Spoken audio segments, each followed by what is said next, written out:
Wari Faisal wa kane yari afite abana babiri. Umunsi umwe bose yabajyanye guhiga mu ishyamba. Bari guhiga, umuhungu we mukuru yateye icumu imbogo arariswata, bifata umwami Faisal.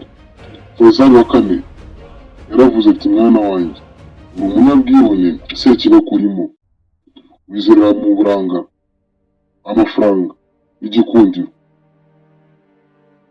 uhabwa na sekibi, kandi ibyo ntacyo bivuze. Ubuzima bwawe bwose ntugiswata, impamvu nyinshi ni ukugira ngo ube umwami.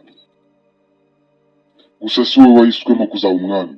Faisal wa kane yarongeye abwira umuhungu we muto ati, benshi mu batuye isi bazakurikira ibyo mwene nyoko yifuza n'uko ateye, kandi ibyo ni iby'ikibi. Wowe nta muntu uzagukunda, kuko abantu ntabwo bakunda wicisha bugufi kubaha Imana. Faisal wa kane yarongeye aravuga ati, pfuye ari mu kwa karindwi, niyo mpamvu umwana wanjye muto ugiye kuba Julius wa mbere. Abazagukomokaho bazatabara isi yandujwe na Satani wahaye imbaraga mwene nyoko. Faisal yavumye ishyamba yapfiriyemo ati, ikibi kizahora hano iteka ryose, uzakwinjiramo ntazagusohokamo, kereka ugaba ari intungane ku Mana. Nubwo bimeze gutyo, Faisal wa kane yavumye ishyamba, ikibi kiri hano mu isi ndetse no muri iryo shyamba.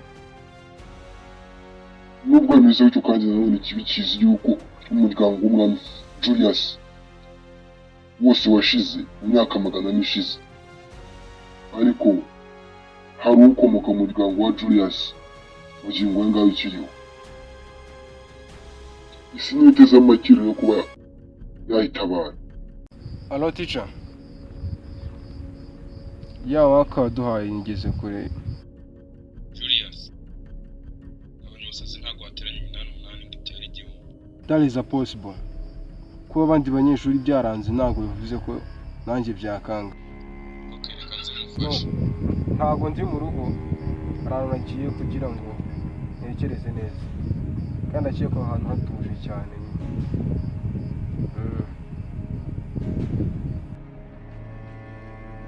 Ni mu ishyamba ariko ntabwo ndi kwibuka izina ryaho. Uri hehe nyine?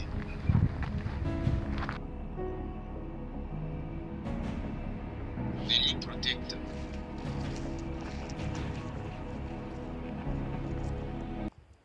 Kitwa ngo iki?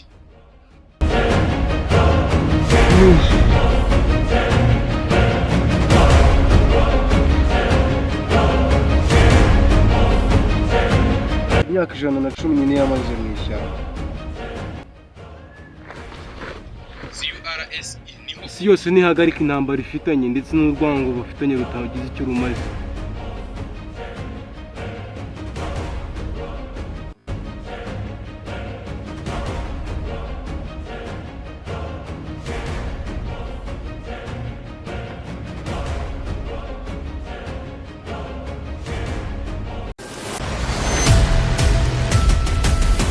kuramo iryo kote wambare Pluto.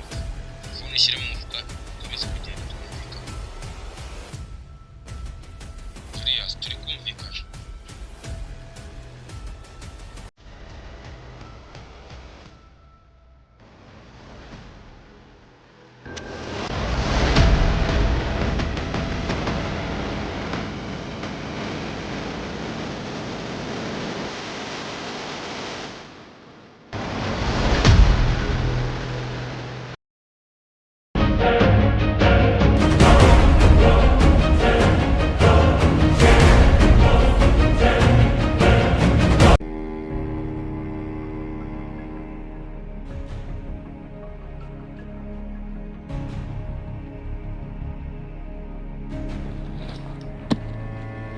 Ntabwo bishoboka.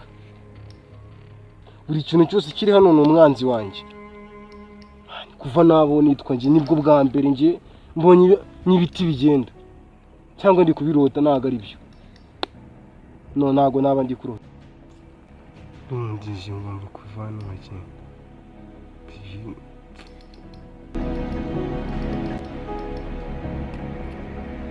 Kuko nta kuntu wateranya 8 ngo ivemo 1000. ibintu ntabwo bishoboka. Ahubwo kureba umusenzi w'umwarimu njye ambwira ibintu.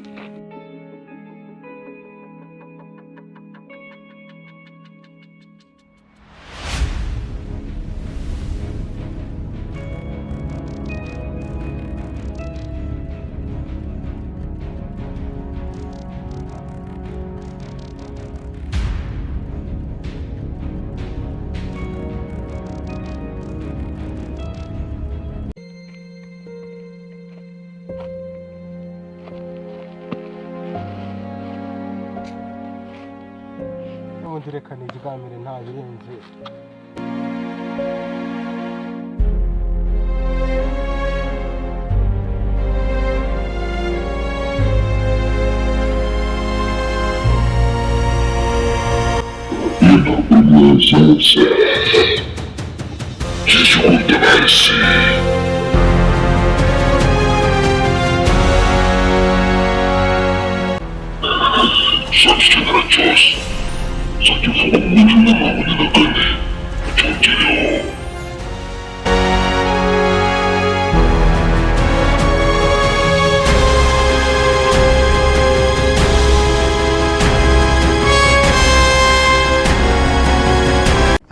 Nanjye ibi n'ibiki biri kumva. Reba imyaka yose mfite. Naje muri iri shyamba ndi gushaka ahantu hatuje kugira ngo nikorere ibintu byanjye. None dore imyaka yose mfite. Nunkura muri iri shyamba. Nzaguhereza ibitambo byose. Ese niwe kuko uzatabara isi? Nawe ubwawe mbona nta cyizere wifitiye. Isi iragukeneye, gira icyizere.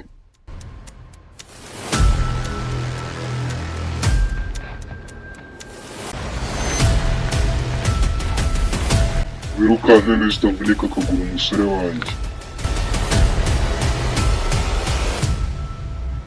Mani, iyi niyo nzu dusura no mu ishyamba cyangwa ntago ari byo?